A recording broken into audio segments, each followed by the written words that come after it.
Another table full of parts and a pickguard to build. We have the schematic. It's going to be a humbucker single, and in this particular case I'm going to be using 500K pots throughout because I do not want to lose any of the high end on the the singles.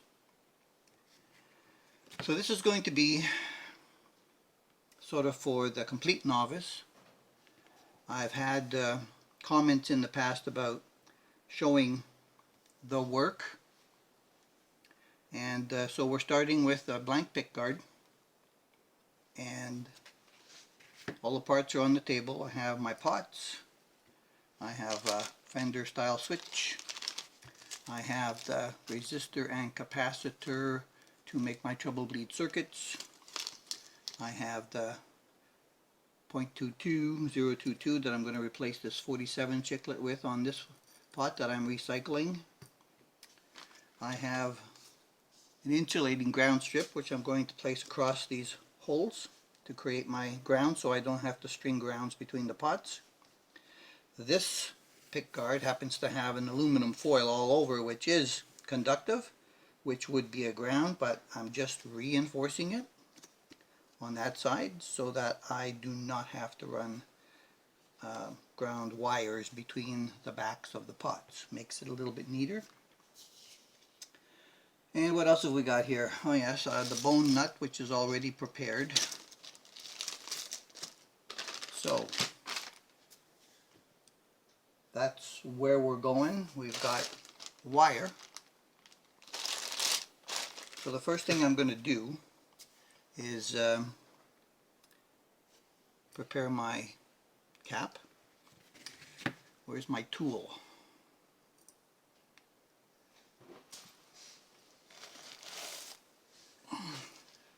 Let's see if this little tool I made will hold this for me.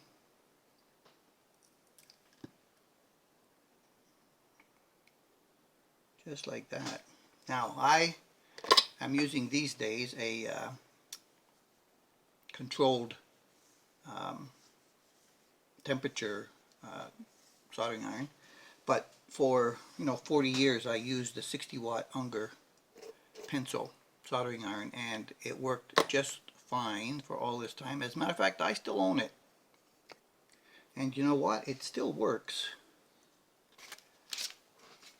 Back in the days, the 70s, when I worked as a tech on the bench, there was Weller and Unger. They were the big ones at that time, and the Wellers were a little bit more expensive. So I bought this Unger 60, and wow, it's lasted all these years. So we're just going to heat that joint up and get a little bit of solder out of it. It's already tinned. Whoop.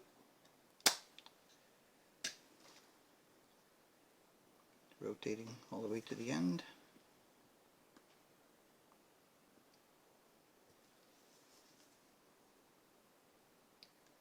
And I should be able to pull it out. There we go. Ouch! But don't put your finger on the hot terminal after you've heated it up with the soldering iron, which is at 600 watts. No, 600 degrees Fahrenheit.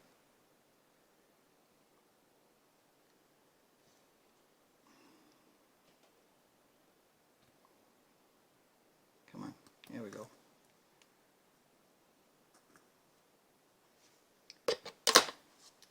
So there's going to be a 22 in there, so the 22 will show up. I'm going to make a little bend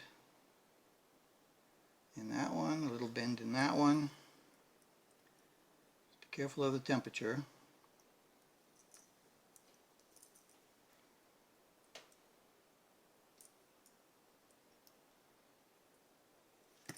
I made the bend too far up.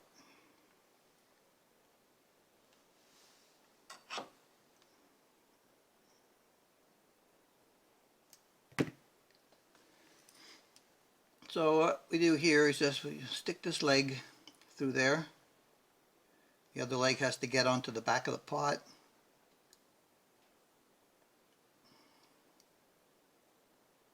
Like that.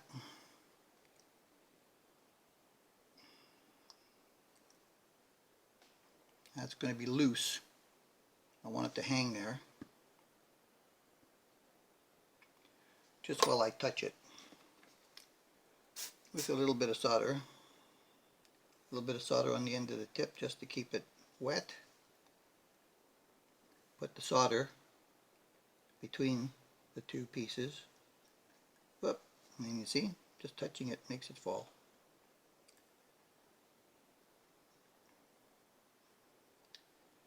Alright, that side's done.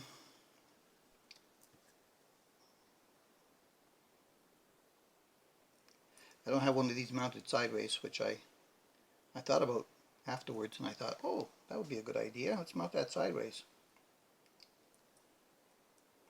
Never did it though. Never did it though, never did it.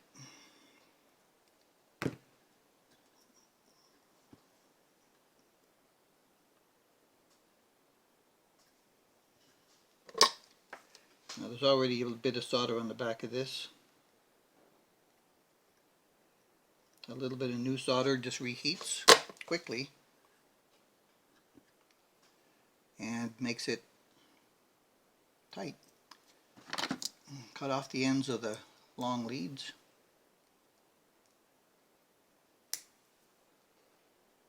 So if you're not a complete beginner, don't watch all of this video. Whoop, wrong one. Here it is. Alright, so there's my tone cap. I like to mount it so that when you open it up, you can see what the value is. And this little wire here is probably going to be good enough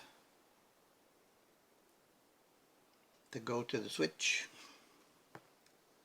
which will be right here on this pickguard.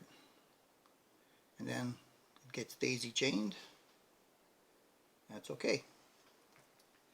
Good. We no longer need that at the moment. So there's a first thing I'm going to do is lay this down,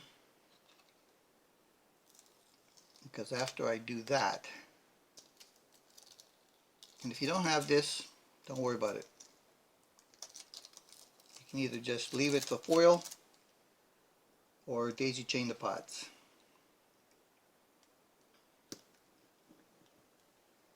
Now be careful with the edge of this stuff if you're using it. It's as sharp as a razor.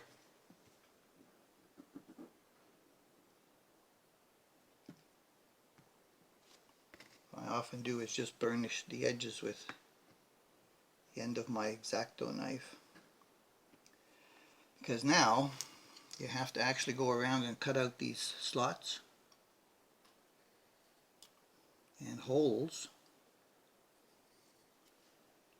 where you're going to mount screws. One piece, and they're sticky.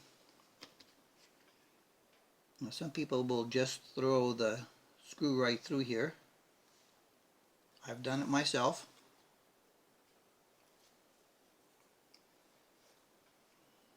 And that also works, but sometimes what happens is it leaves a little burr on the bottom side where this bunches up between the back and what you want to put it onto, and I just prefer to do it that way.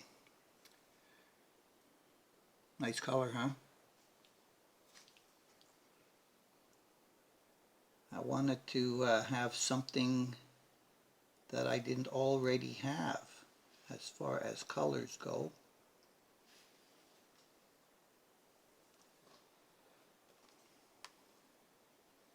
Now this copper is also cuttable. It's going to go through the copper and the aluminum that was there. Oh no, the aluminum wasn't in this one, sorry. So this one's just, well actually there was some aluminum on the edge of that hole. I have a nice sharp X-Acto knife to do this with.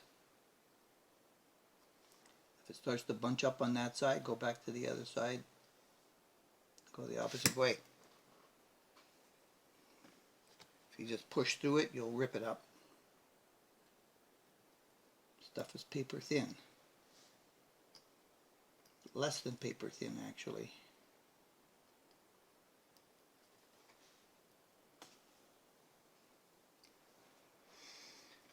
And there's humbuckers.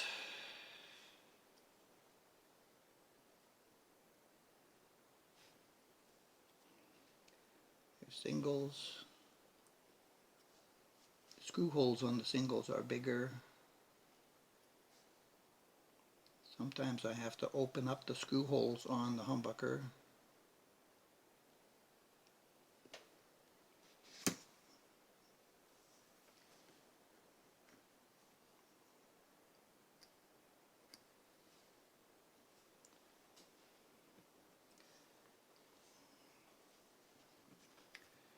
That looks like all the holes that need to be, oh, just a piece of one here. It'd be a very big issue. But you know how particular I am if you've watched any of my other work about how I like to have things just so.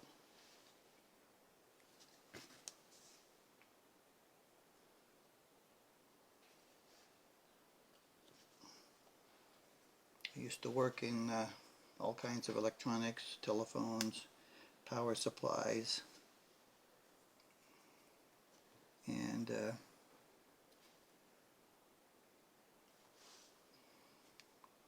aircraft avionics systems, and those things just need to be just so. So it's a habit and a practice that I have built up. Now also, these pots have the little locating pins, which this doesn't have, and I'm not going to put them on, so I'm just going to snap them off as I usually do, because you can. It's just white metal.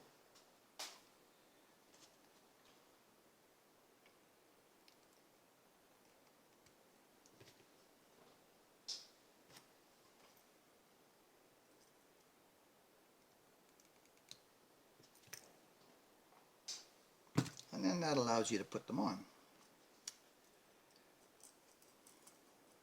The holes in the pickguard are also drilled for the larger size shafts. So an oversized washer on the back.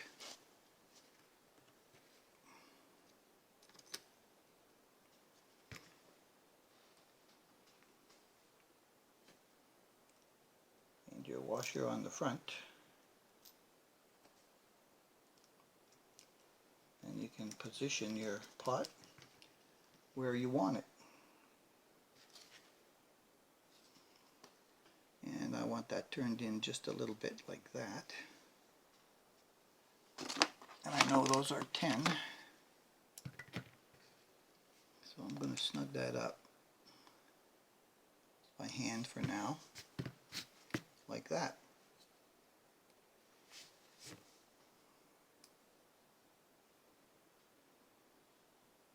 So these are going to be volume pots. So what I'm going to do is take my jig out, and I'm going to put a ground wire to this leg, to the back of the pot, which is what they're going to need. And all I have to do is find the ground wire. So I use a piece of 22 solid gauge copper tinned wire just to go through there and up to the back, because I have rolls of this stuff. Guess what? Also from the 70s. So first thing on this one, it's going to be put a little bit of solder on the back of that. Now take the back of the knife, just scratch the area and take the back because it won't dull the blade. And just scratch the area, just burnish that a little bit where you're going to put some solder. That'll remove a little bit of the surface dirt and anodization that's built up over time, and will give a cleaner area for the solder to stick to more quickly, so you don't heat up your can and possibly change the value of your internal resistor or actually damage it if you're there too long. And so when you get ready, just put a little bit of tinning on this post before you get there.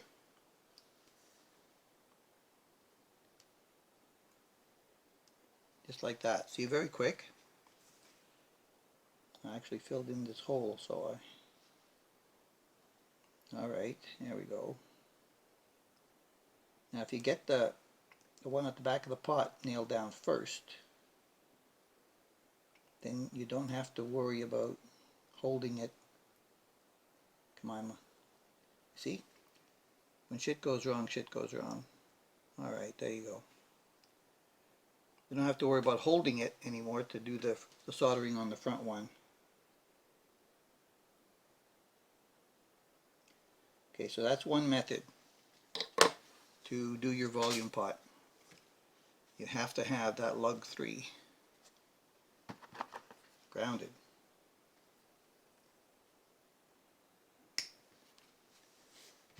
Alright. The other one, the common method that people do, is if the lug is long enough, bend it over to touch the case. This one is barely getting there. So what I'm going to need to do is basically bridge the gap between the back of the pot and that lug. So I'm just going to scratch the edge where the solder is going to go. Put it as close as I can. Oh, it's actually touching now. I'm going to turn it this way so I can actually see it better.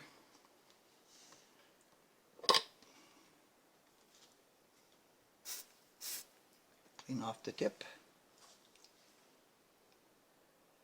And we're going to put a little bit of solder on the lug. And then while we're there, we're just going to bridge it to the back of the pot. Just like that. The minimalist amount of solder. And it turns out like that.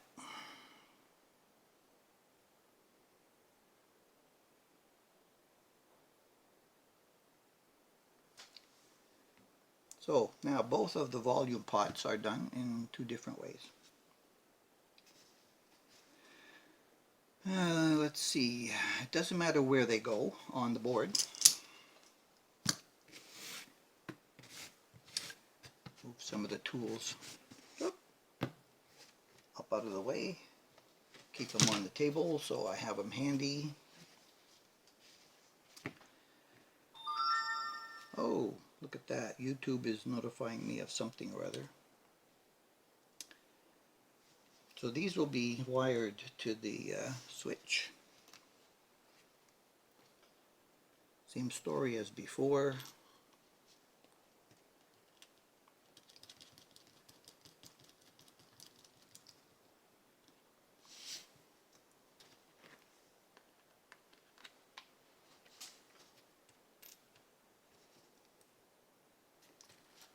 I'm looking at the table, I'm going, what's that washer for?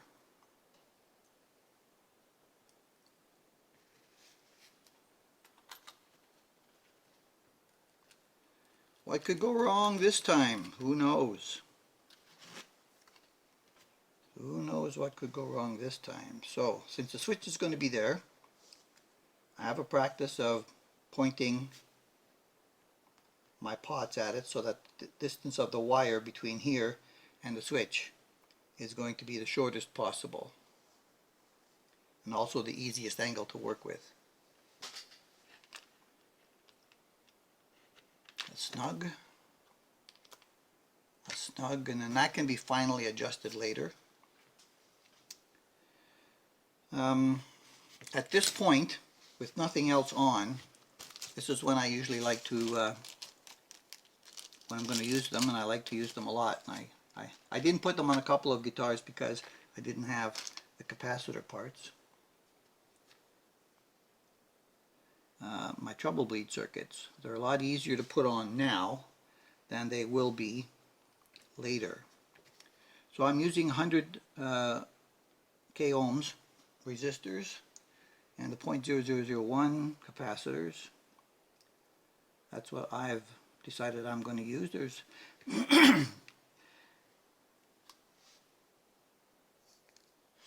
other values that people have, chosen to use. I use the series in line. There's also one that is in parallel. The one that's in parallel, the resistor parallels your volume pot, and what it does is, as you vary the volume pot, it varies the amount of resistance, total resistance you have. So if you start off with a 500K and you put this in parallel with a 500K, if it's like a 250 or whatever, once you put this in parallel with that 500K or 250, if you use 100K, well, now the total range of your pot is no longer going to be 500K or 250. It's going to be slightly less than the resistor in parallel with it, because that's how parallel resistances work. The resultant resistance in a parallel resistance circuit will be slightly lower than the value of the lowest resistor. So if you wanted this to remain around 500K, you'd have to use a megohm resistor. Use a megohm resistor, there's really no point. What ends up happening then is that basically this capacitor is just working alone as your treble bleed, and you can do it that way as well.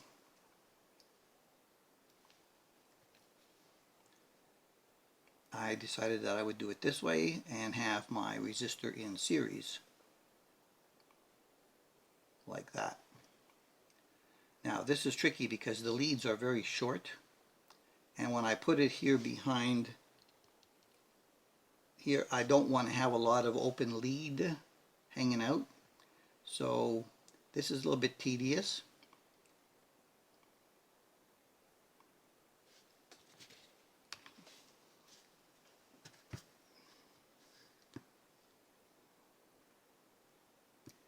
And sometimes I can get that to hold, and sometimes I can't.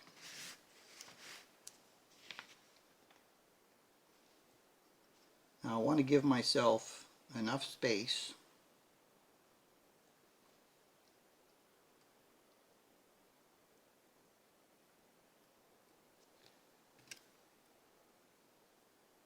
so that I can do some soldering on the capacitor lead, overlap these two pieces on this side of the resistor, and still have, when I close it down, a little bit of lead on the other end of the resistor so that it's the same length approximately as the open lead of the capacitor. And if it's not, I just make it the same length by cutting it. That's stuck on there. So just by eyeball,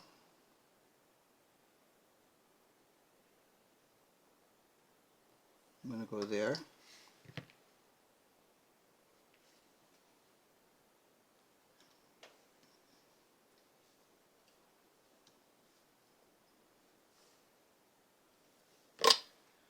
Now, because I'm working on some sensitive components,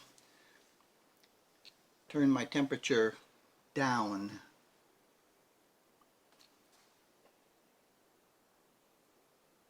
On my soldering iron.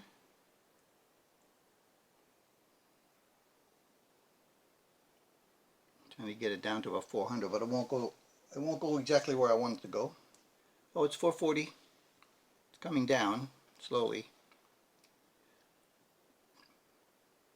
usually you need to adjust it up, so when you turn it down you can see the numbers go down, but it takes a sec for it to drop. Okay, so she's gone down to 388, 57. So now I can bring it back up to 400 slowly. Then I know it's there. So I'm going to put just a dab of solder on each lead.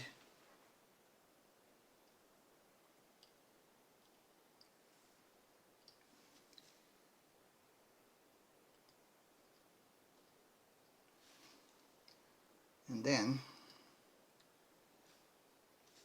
I'm going to put a little bit of heat between the two of them and let them melt. Just a quick shot like that. And it's on. And no heat on my capacitor whatsoever. Now if I bring them down, I've got a tiny little bit of space. And what I'm going to do now is, because I want a little bit more space on this side, I'm going to put this lead back in here, and I'm going to try to move the capacitor down just a tad more.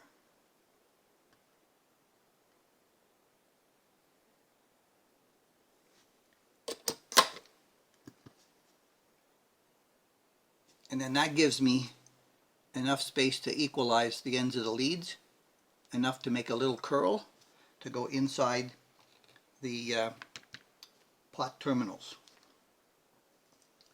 Okay, that's one. I'm going to do the other one. Alright, I've got them both made and they're both cut to the appropriate length. There's a little blip there on my table. So, the next thing I'm going to do is just tin these lugs a tiny little bit where they're going to go, because there's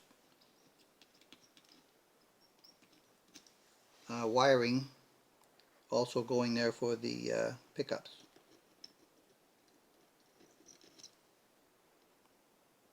And just putting a little bit of solder or dab on the outside will help that grab better when we get there. So I'm going to mount these.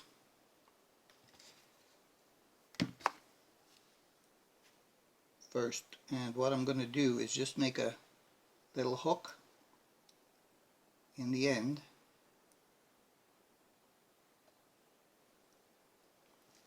and hook it inside the terminals and squeeze them tight.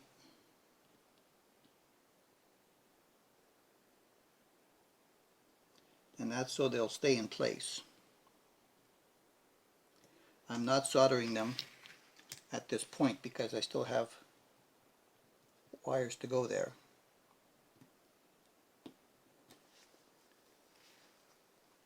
And I'll solder them all at the same time when I get there.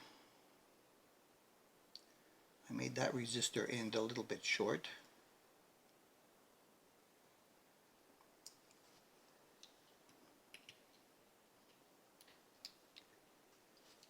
Okay. Can you see the back of my head? No, not in the picture this time. Now that everybody has seen my bald spot. And I'm lucky at this point. I guess it's only a bald spot, some people would say, and then other people with the bald would say, well, you're not lucky enough yet because you still have hair that you have to take care of. Alright, so that's going to just be out of the way for now. A little bit tighter.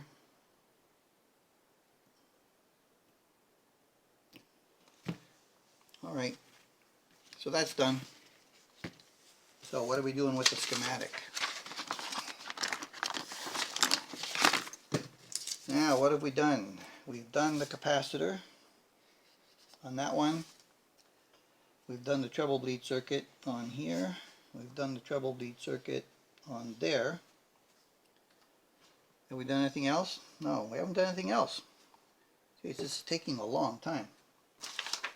Well, you know what, eh? This takes, you know, a while to do it right. The next thing I would normally put on at this point would be my large switch.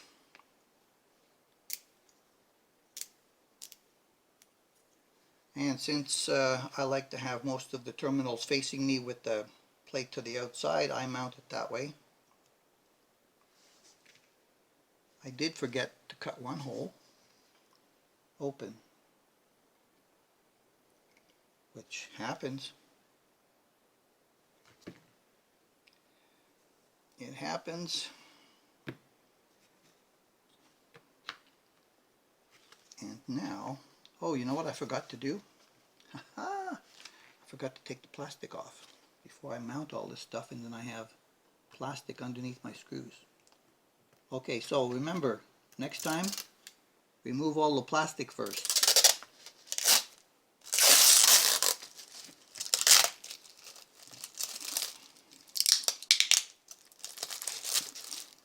And because I still have these loose,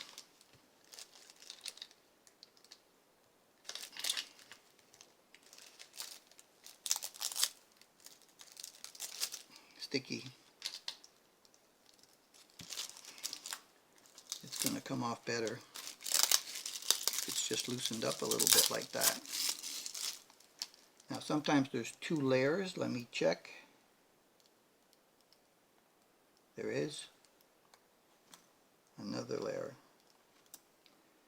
Now normally, you know, you get a guitar and it comes with this stuff still on it from the factory. And in factories, it's a lot of handling. So this is to protect your guard, but here in my factory, it's not going to be that much handling once I build this thing except to mount it. And this makes it easier now than it usually is when you get a new guitar and you got to try to pull this stuff off to make it shine like it's supposed to. Alright, back to the snugging part.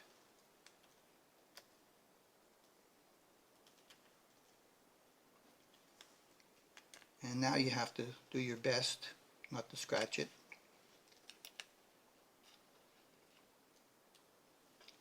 Because I laid it down on its back, I flattened out my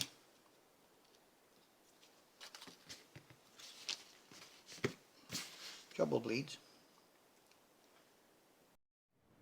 where I wanted them to be. This one came right off.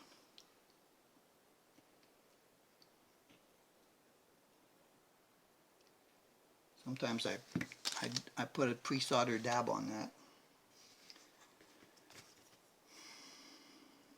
And wafer facing in.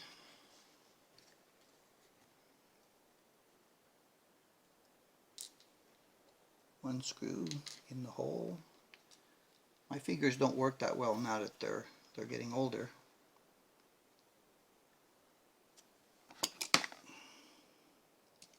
It's just something I have to learn to deal with, because there isn't any option. So you figure out how to do the best you can with how they are.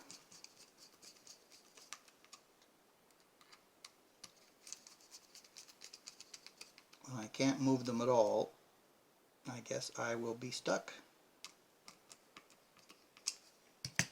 to watch soap operas all day sitting in a chair,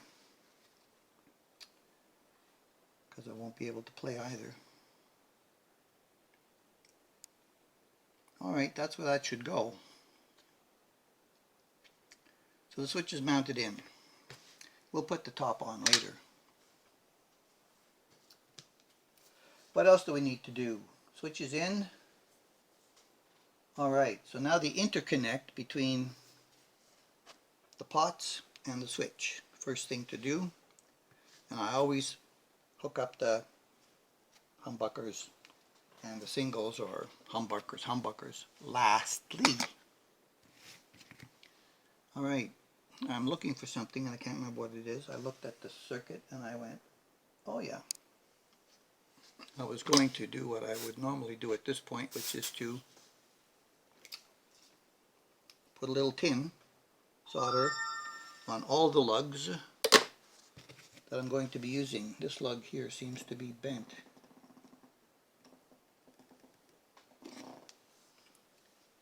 Down there, like that.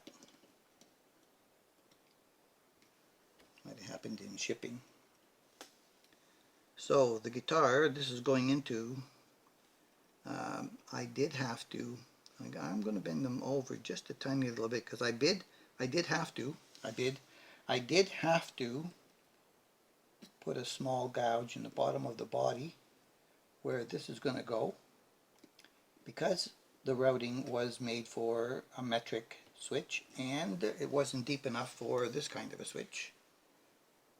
But with a little bit of a routing with my Dremel route, I was able to make a hole, little swimming pool hole.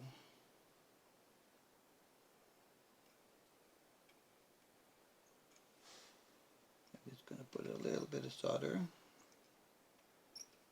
on those. I don't use the second one, but I did it anyway. That doesn't matter.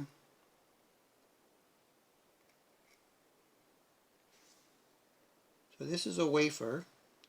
It's not a component that you can damage easily like a 1/8 resistor or a capacitor. 2, 3. I use all 4 on this side.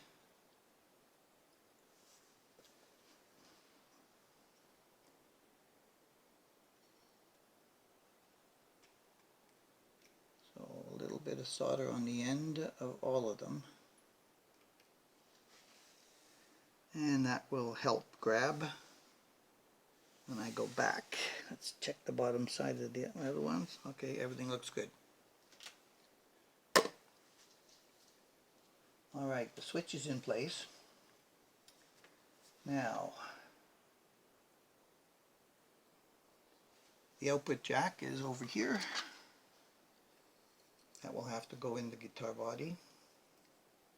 The output jack ends up being connected to the tone pot because it's close to where it comes through.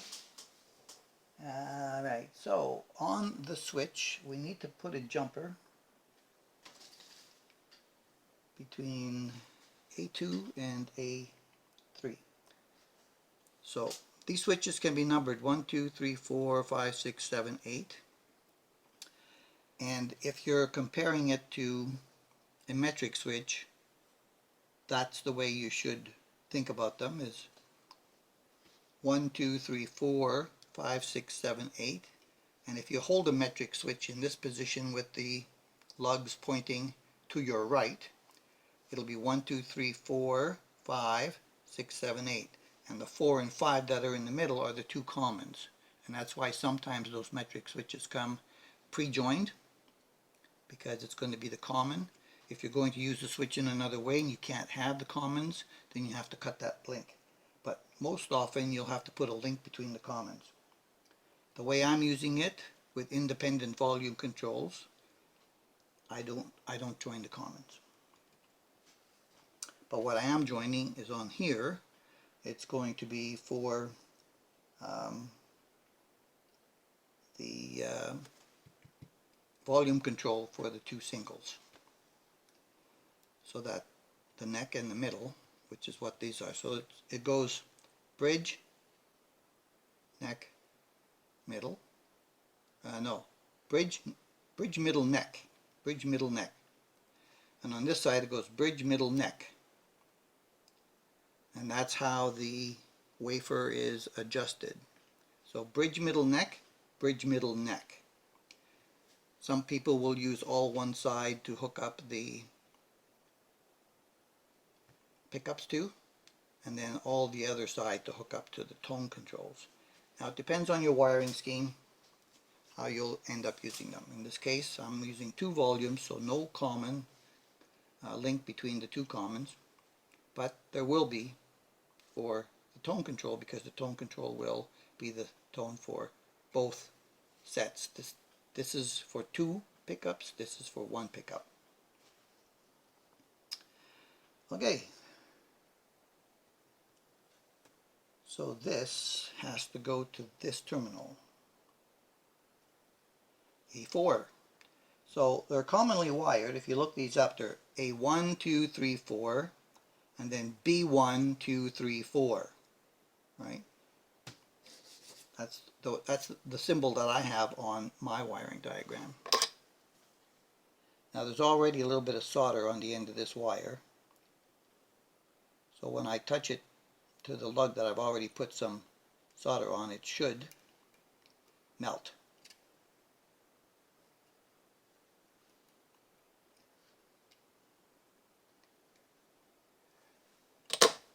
There wasn't enough solder.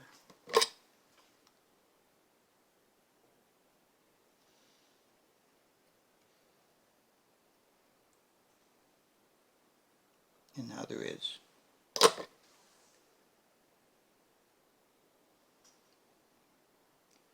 So I like to position my wires one at a time as I'm working on them so that they stay away from the mounting edge when you flip it over and sink it into the body. I knew that wire would work because it came off of a guitar where it was going to a switch right there. So I had to reuse that one. That means take your... Now the way I've shown this is that this goes to the jack and also goes there. So basically what I'm doing right now is I'm just hooking up this directly to my switch, bypassing the jack at the moment because the jack will come in later. So I'm just going to round it like that to show it.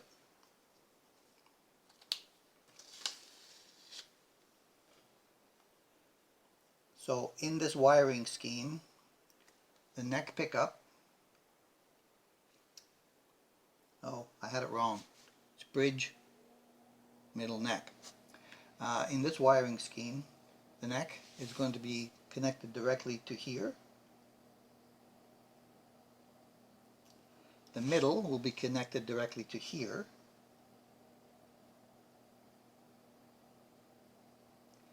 So that these two can be controlled by this pot. And what's going to happen then is that this pot gets hooked up to the common, so it picks up these 2 inputs from there, goes through the pot, and then it'll go out on the other lead around here and go out on the output to the jack. Ta-da! Okay, so on my schematic I show the next wire as green, and green because it's common for this pickup. So I don't have any green wire, so what I'm actually going to do, I have a small piece of green wire, what I'm actually going to do is say that this one is going to be vintage yellow.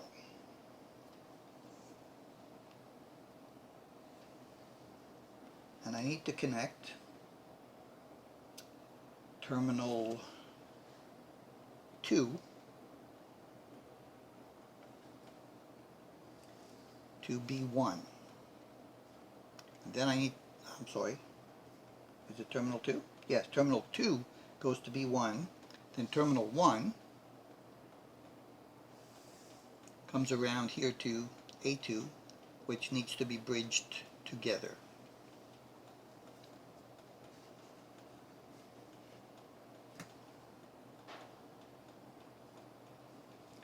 So this stuff is waxed pushback wire. Sometimes it's hard to work with, sometimes it's not. It's pre-tinned, so it almost acts like solid wire, but it's semi-flexible like stranded wire. It is stranded wire, which is tinned. So this goes to terminal 2.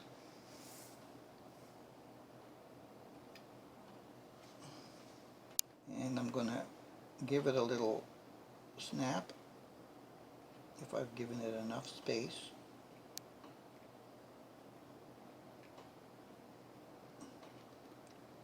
Hold it in place, push it down.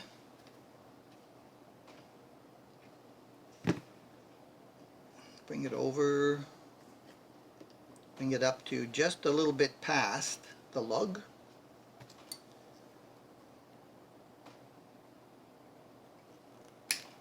Cut it. And now that's all the connection I need on terminal 2, so that it doesn't fool around on me too much. I am going to solder terminal 2 so that all of this stuff doesn't move on me while I'm working with this piece of wire, which is fairly rigid.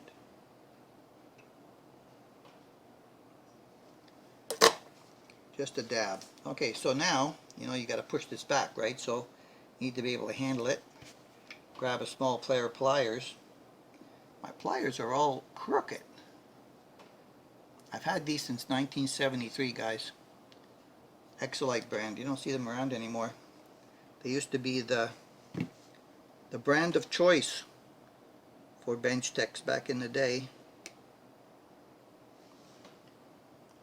Okay, that's now inside the loop. I can dabble do ya on that one as well. Clean the tip. Give it a spot.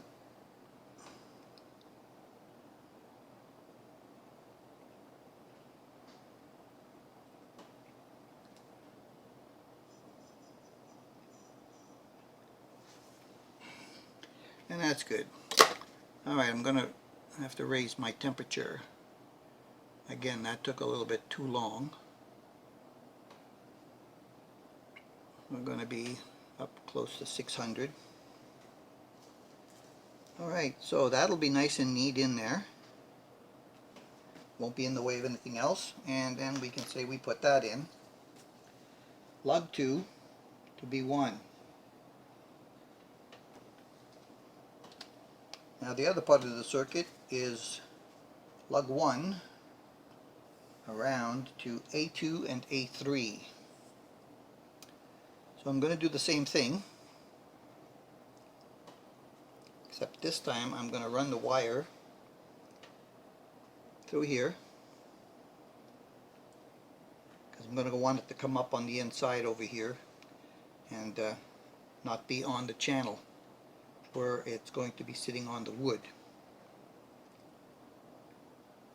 And squeeze it back.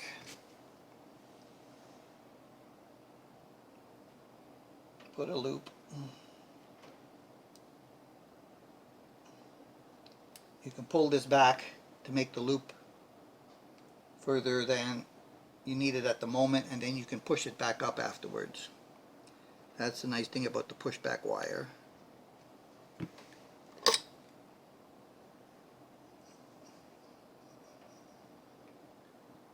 Okay, stay where I want you. Clean the tip.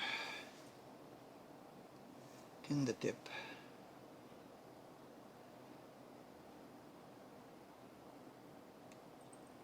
Solder the connection.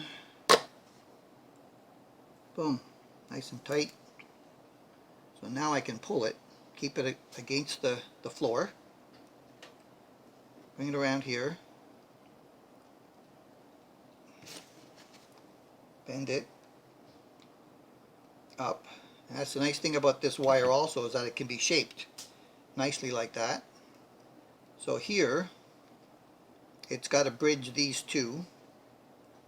So now I'll go just a little bit past that lug 2 again.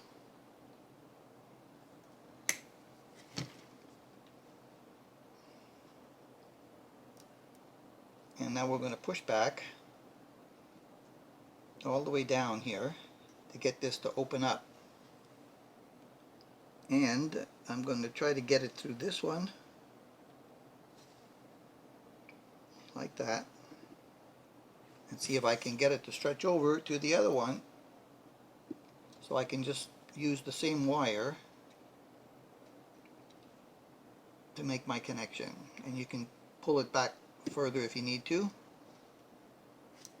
because it will go quite a ways. Stick it through the other lug.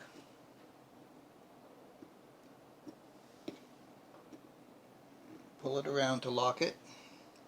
Now make sure that the center part does not touch B2, like that.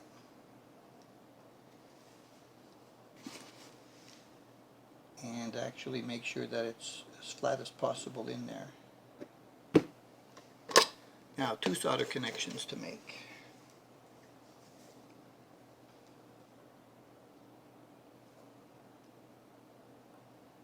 1, 2.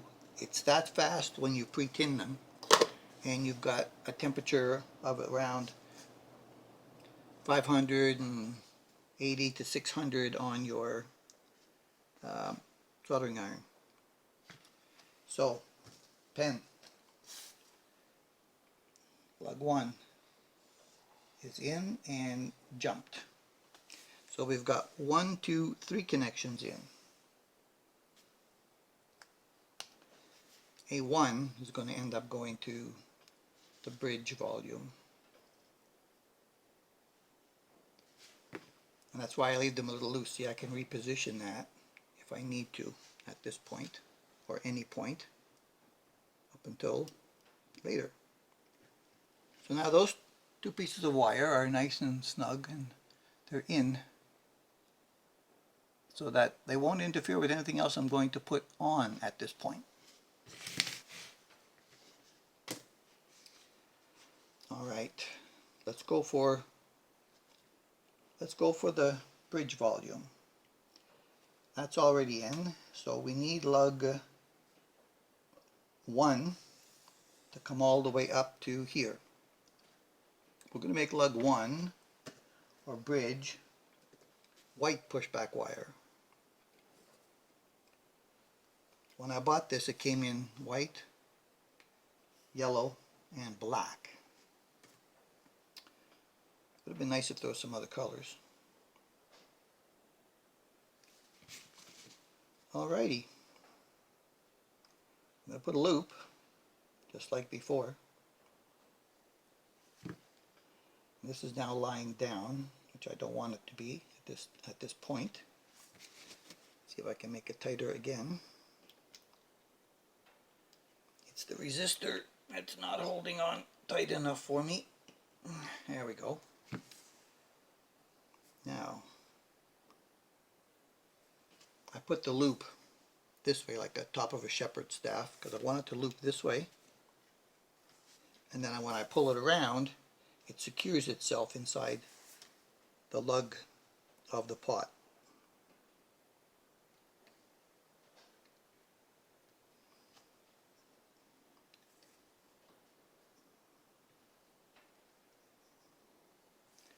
And I'm just going to put it like that for now, and I'm going to give it a little touch with my pliers, just to snuggle it up right there, like that.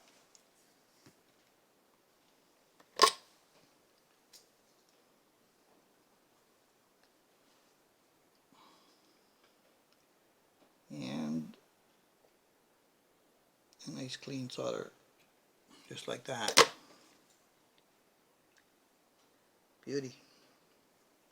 So lug 2 on this one is going to be the input directly from the bridge pickup.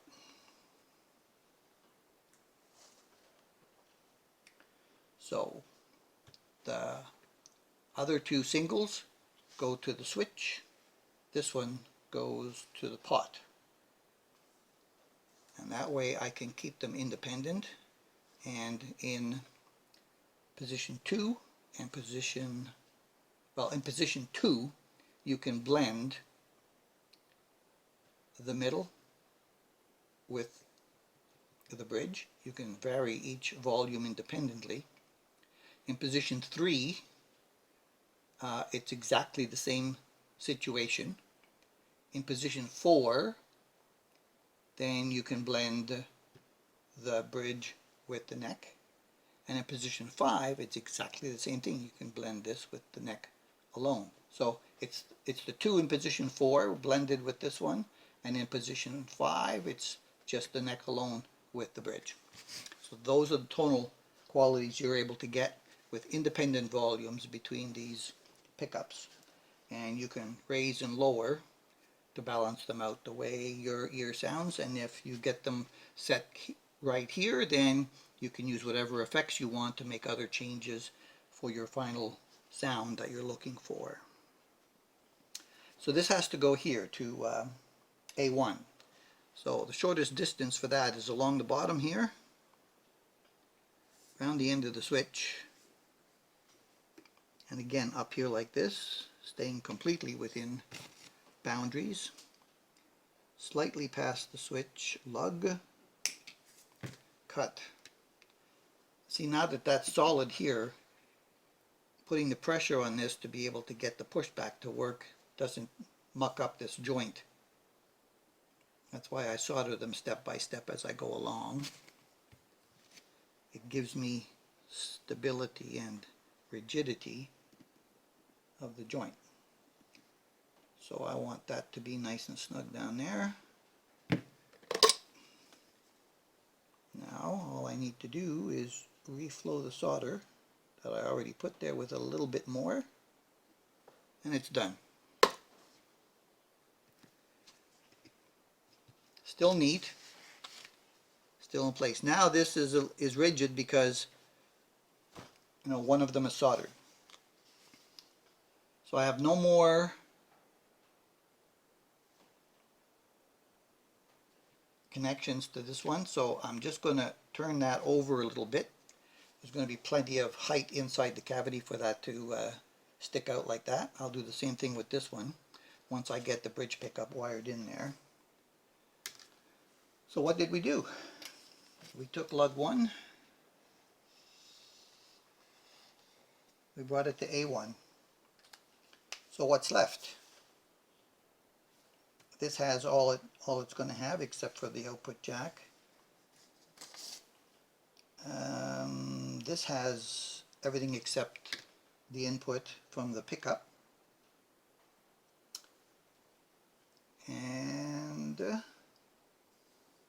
these two pickups go here and to ground.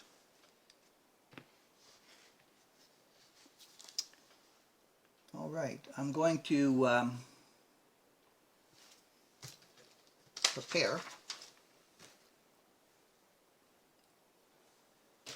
myself. Let's see, which one am I going to put on? I'm going to put on, I think I'm going to put the neck on first. Work my way this way.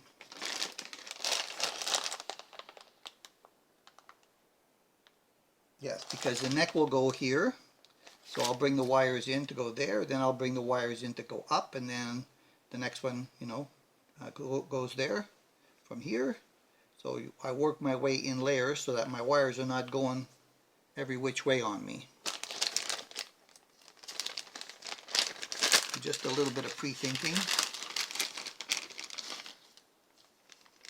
This is the neck.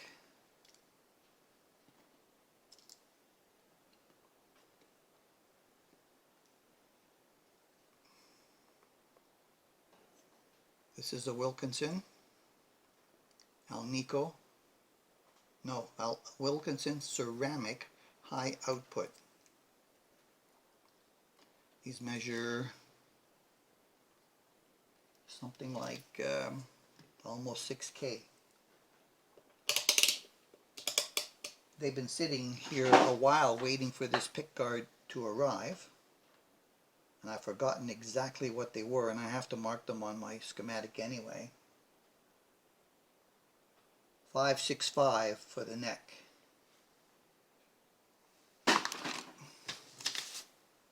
Because when I do my final version of this schematic,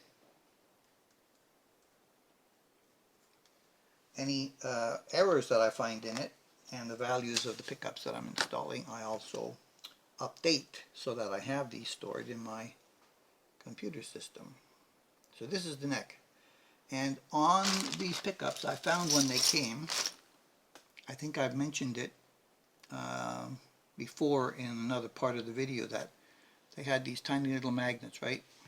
And I have these bigger magnets. Looks to me like I'm going to have plenty of space in the cavity for the extra magnets. So what I'm going to do is I'm going to double this up, because I tested this on my test jig, and I got a little bit more out of this when it was extra. Now, what I haven't done so far, there's wax here, what I haven't done so far is clean this up so I can put a little adhesive on the back of my pickups to remain there. So give me a moment. It'll be back in a half a second. Alright, I've cleaned them up, and I put a little dab of this Gorilla Glue stuff on it. I bought this because everybody was raving about it, and you know, my personal experience is that it's not that good. It's no better than anybody else's, and I'm not even sure it's as good as somebody else's. My personal opinion, based on personal experiences.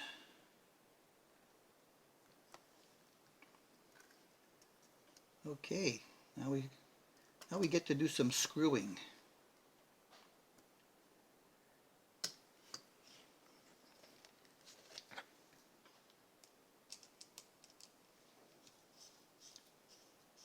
Get that started.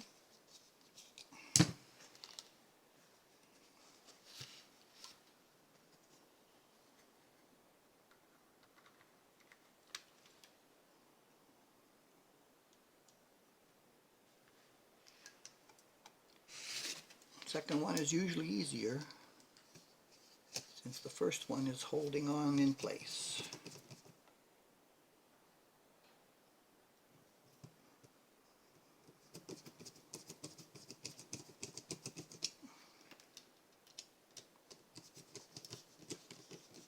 So what I do is I just mount them flush with the pickguard initially.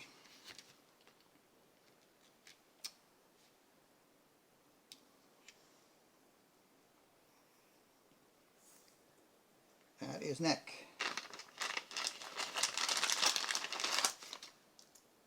Here comes the middle.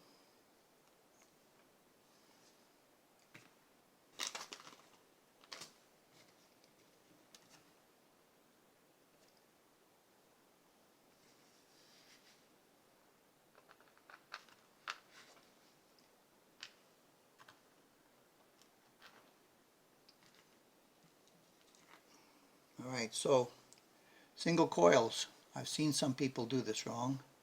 When you're mounting them, make sure that the bottom loop is facing towards the bridge.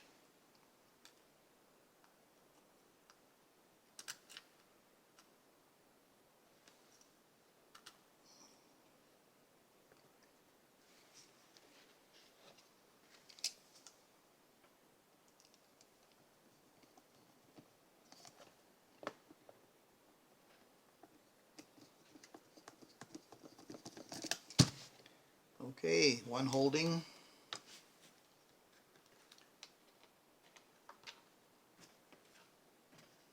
Springs for singles are usually conical.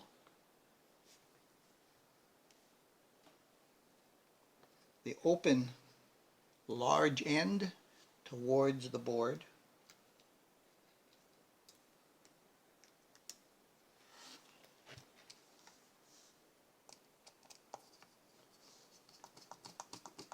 that provides stability for the pickup not to rock.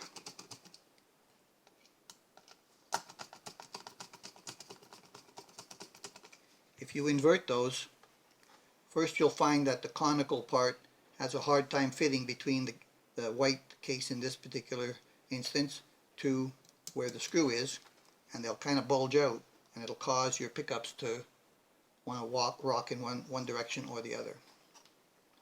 This way they stay flat under the strings. Okay, so those are in. Now we can hook them up.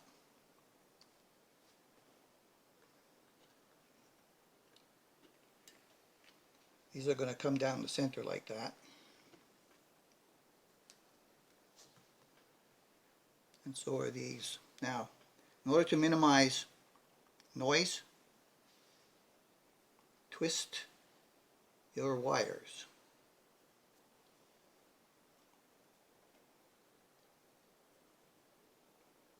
Whatever you get picked up in one wire, phone systems that used to use wire always had twisted pairs in them.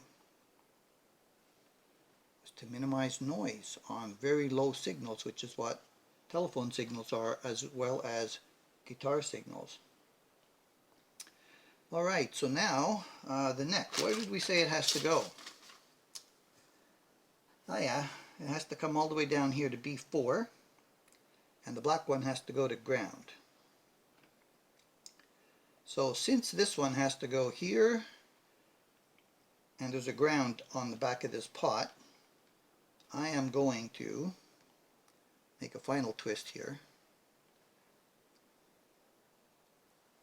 just like that at the moment. I'm going to put some tie wraps on this, of course.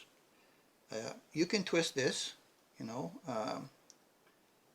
should be at least one twist per inch of wire. If you do it more than that, like 2 twists per inch, even better. If you've got the distance, do this instead of cutting them off and leaving them all stringily. This will help a lot, reducing noise as well. Because, you know, this shield is only facing the front, and very, very little is going around the magnetic pickups. These shields are almost useless, basically, because the front of the pickup has a straight in to the poles. The back of the guitar, unless you shield all the cavity as well and make sure that this is all covered in between the edges around the outside, and then you've got all the back shielded. But what happens then is that your pickups are still facing the front and they're outside the shielded area underneath the strings where they need to be. So pickups can still pick up noise. Twisting your wires like this can help avoid, unless you're in a very, very, you know, magnetic, noisy radio frequency environment, this will stop any noise getting picked up into your pickups. Enough said. There will be disagreements, and I don't care. I worked in this stuff long enough to know the difference, with years of proof.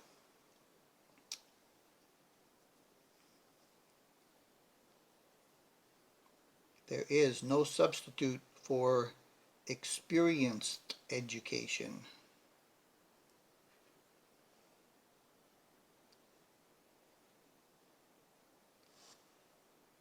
Now this is going to be quite long compared to the other one because it's closer. I may cut this down, but for now I'm just going to twist it like that to kind of help keep it out of my way.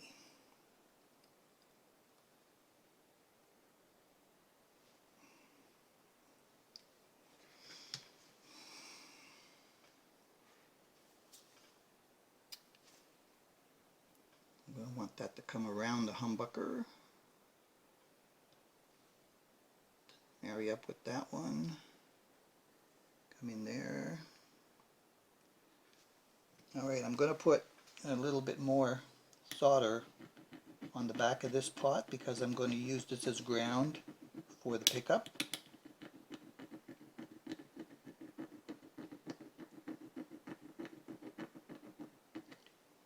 This already has solder, so I can get ground here. So I'm thinking ahead here by positioning this to get my length to see if I'm going to cut any off, or I'm just going to leave it there because I don't need to cut any off. I can have it all there without taking anything off at the moment. Yeah, I can do that.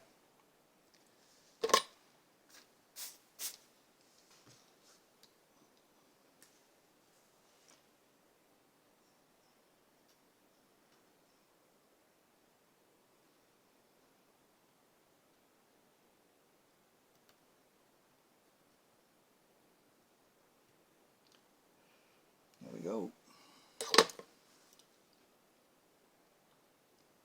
And we can bring it down like that. When we bring it down like that, then this one will basically just fit right over there like that. Now there's a little bit of tinning on the end of that wire already that the manufacturing did. I'm just going to add a tiny bit more. And I'm going to put a little bit of solder on the back of this pot. And now that everything is hot, it should just grab quickly. Boom. Just like that. Neck in. And I can position these wires wherever I want them to, because there's a lot of space in the cavity here. It's wired for, I should say it's routed for humbucker single, and it's got the little bridges in there, so the wires have to go around those when they go into the body. This one is not as critical, but because of where it's positioned, I'm going to run that on the inside of this one like that. And then this will give me a good point to put a tie wrap on this later.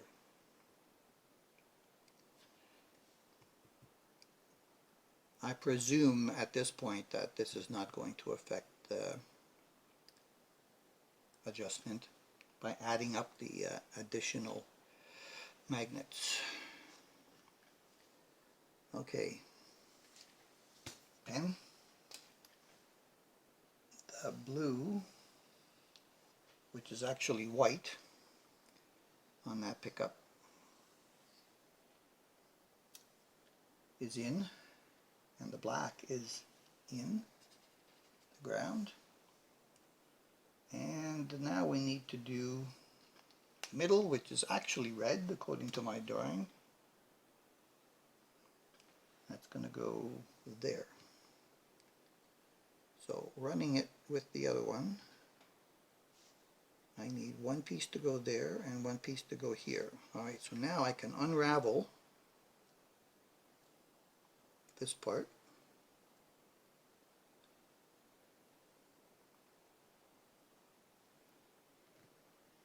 To get the red there.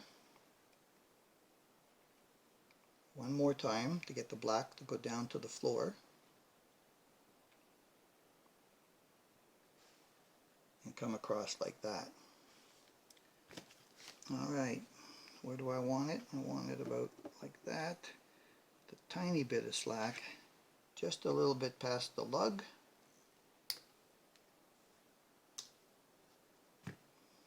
Now this, of course, we have to wire strip. This is not push back wire, so you need a pair of wire strippers. Be very careful, because the insulation on this wire is not very thick. We need just enough to be able to get inside the lug, pre-tin that piece of wire,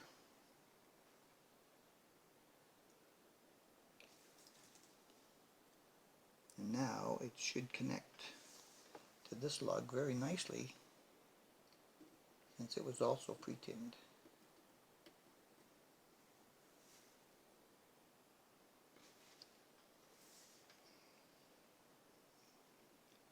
And that should go like that.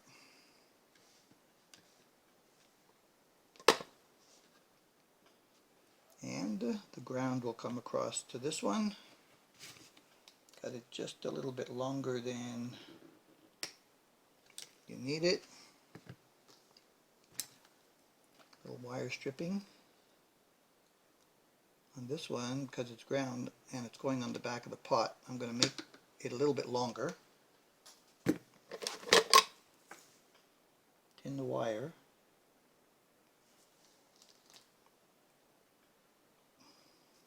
Now we're going to try to get it into the solder. Whoop. It's stuck out there. Yeah. Now we're going to try to make it connect to the hot. Try to heat up the solder on the back of the pot already. We did. And it's in. There. That will be tie wrapped there too once I have the right positions.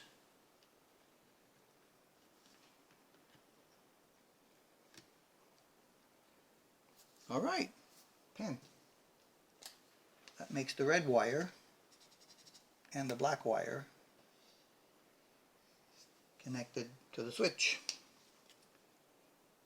So now we've got everything that we need connected to the switch. There's two more final connections. Humbucker to ground and to lug 2 of this pot. Humbucker. Where's the humbucker? Here's the humbucker. Humbucker wires are shorter.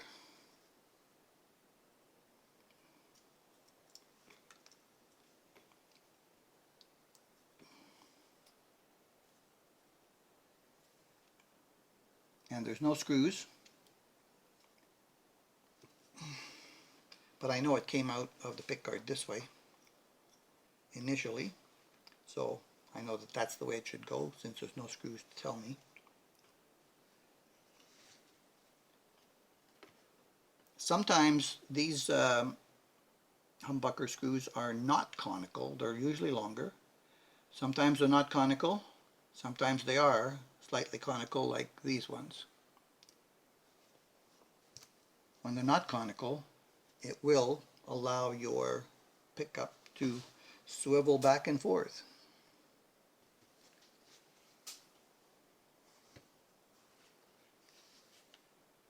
When it's conical, there will be less. And the holes are not big enough for my screws for my pickup. Stand by. I need to just touch that with my drill to open them up to the size of that. So I find that the size is 7/64. Drill from the front slowly.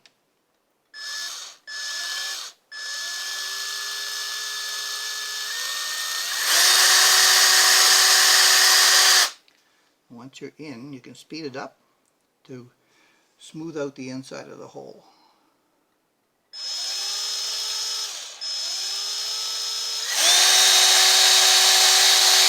And pull out. Let's check. Oh, the 7/64 drill that it goes into in the canister is not big enough. It's the next one up, 1/8.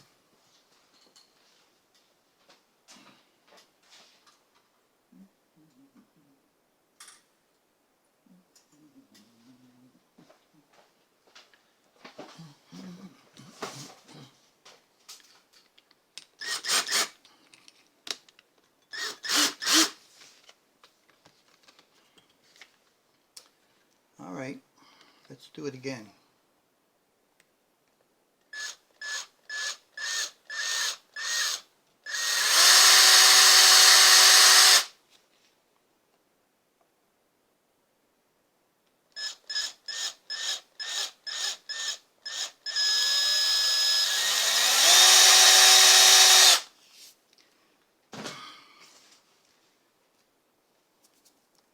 Getting a little bit of plastic off the front edge. Alright, let's try to screw again. Yes, see? That wasn't too bad a thing to go wrong.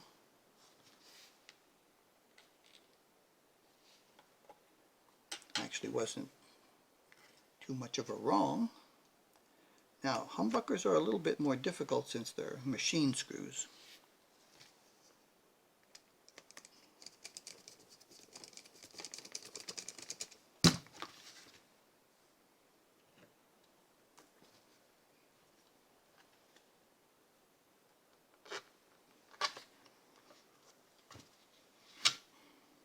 Same deal, put the cone at the board.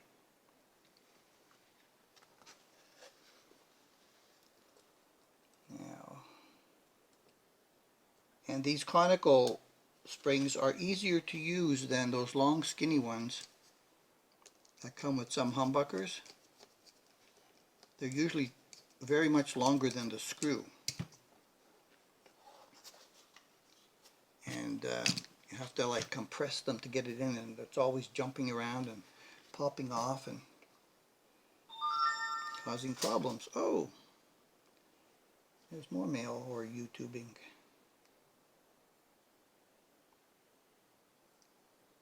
Alright, so this one is not a splittable humbucker, so I did not have to worry about it in any way, shape, or form. So the hot lead goes to the pot and the ground goes to the ground. Now I've got lots of lead here. I need it to stay away from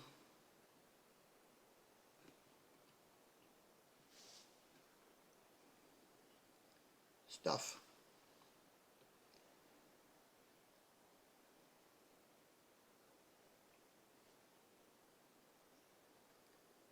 This is a braid ground that we're using, and there's a piece of shrink tubing over that to protect it from touching anything.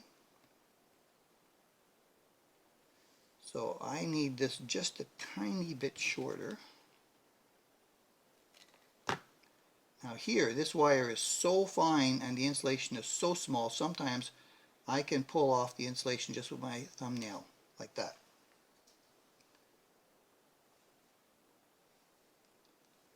Without wire strippers, because it's so small, you end up cutting through it, and either cutting right through the wire, if you're not used to it, and or cutting strands, which you also don't want to do. You want to keep all your strands so it transfers the maximum signal you can get from your pickup into your amplifier.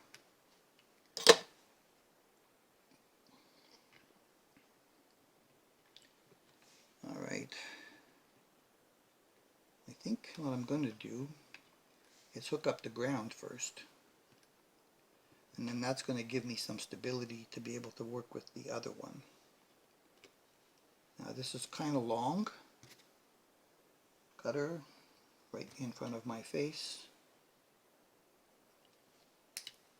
Take that off. This is going to be grounded also to the back of that pot. And because it is, I'm going to add a tiny little bit more solder on the back of there. And I'm going to refresh the tinning on the end, because at the moment it's a little bit gray. I want it to be bright and shiny,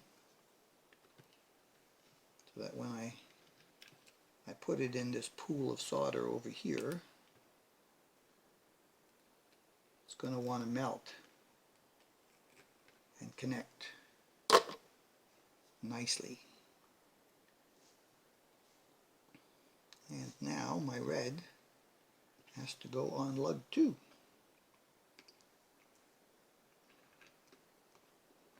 I can just put this wire in there like that, bring my final connection over here, stick it through my lug,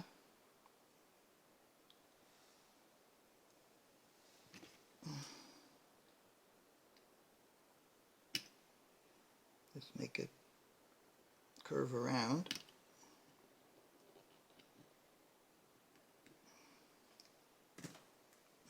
And then pull back on it and snug it. And then a dab. And we should be good to go at that point. Yes, indeed. Yes, indeed. That, boys and girls, finishes the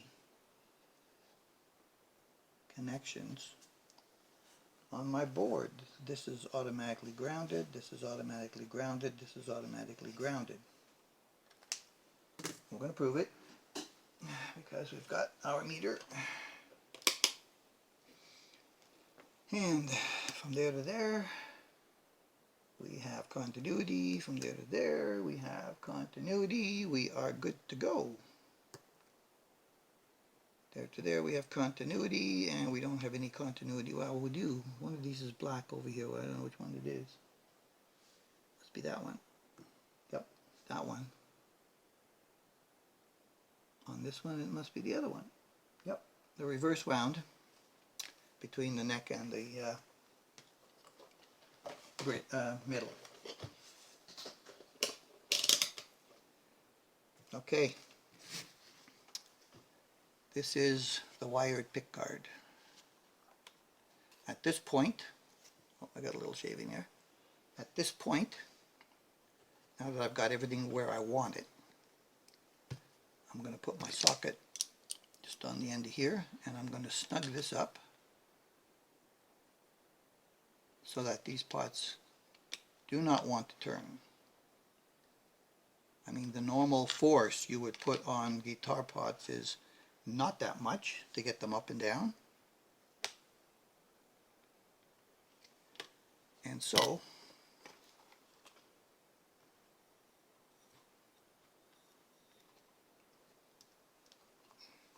Pickguard is ready for testing at the amp.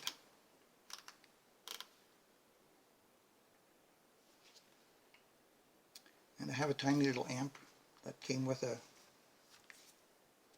MONOPRICE, a Donner. It says Donner on it. And I need to hook up the well, let's just temporarily hook this up. We'll just temporarily hook this up. So this basically goes to ground on the back of the tone pot for a second. And this one goes to the black wire that's going up to the switch.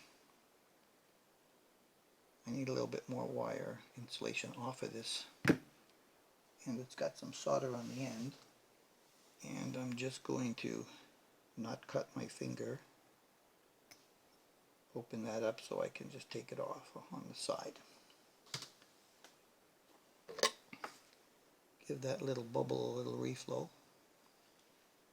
And for the moment, we're just going to temporarily tack that there.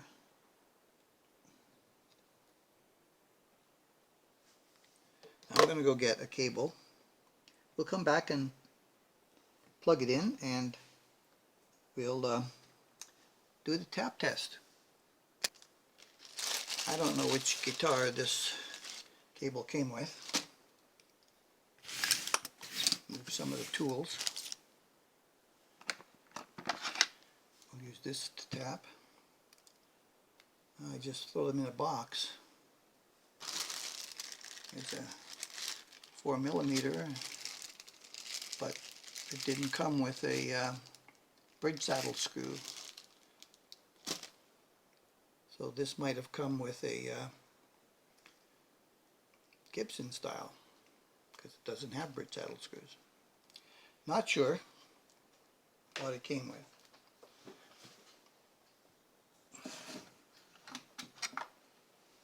And here's our little amp.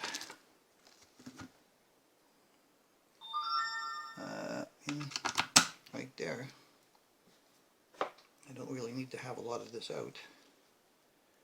Where's that cable tie? There it is. Now normally I just do this over at my other amp where I have it plugged, you know, easily plugged in. Here's my other work table. And then I come back and I install. But since this is for the beginners, I'm showing you every step because I want to do this before I do any kind of an installation. Alright, bridge position. Turn the amp on. Turn the pots up.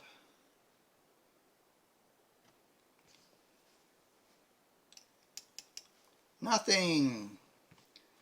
I'm not on.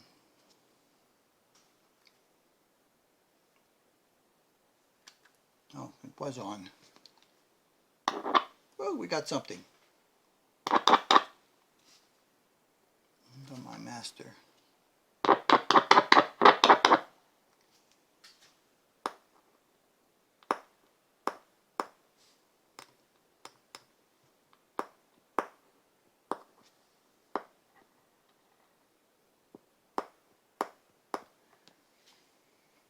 Okay, the middle always has a little bit of a noise to it. Both poles of the humbucker are working. Turn it down. They're off. Alright, center position. Now I should get some of this, if that was up.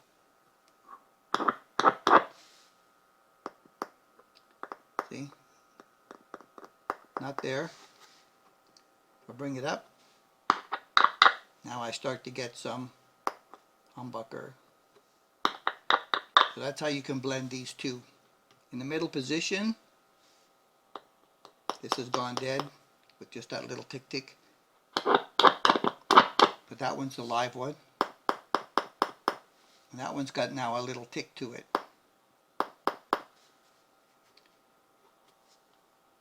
And in that position, I got a little buzz there.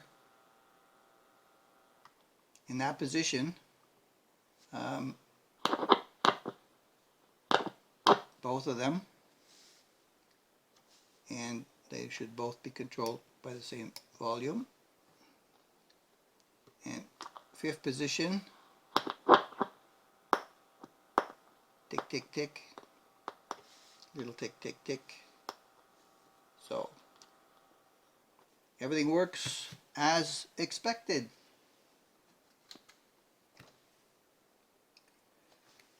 How about that? And I think we get that little tick tick tick because it's a high frequency and these treble bleeds allow that to come through. If I didn't have those on there, that would, instead of going tick tick, it'd probably go tuk tuk, something a little bit darker than that. Alright, glasses.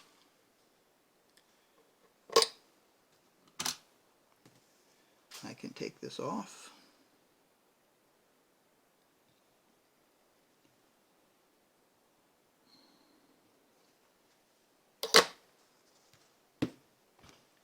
And there we can say we have our pickguard ready to be installed on the body.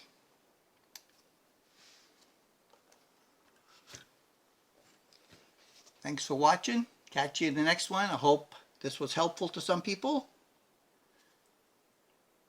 Appreciate your support.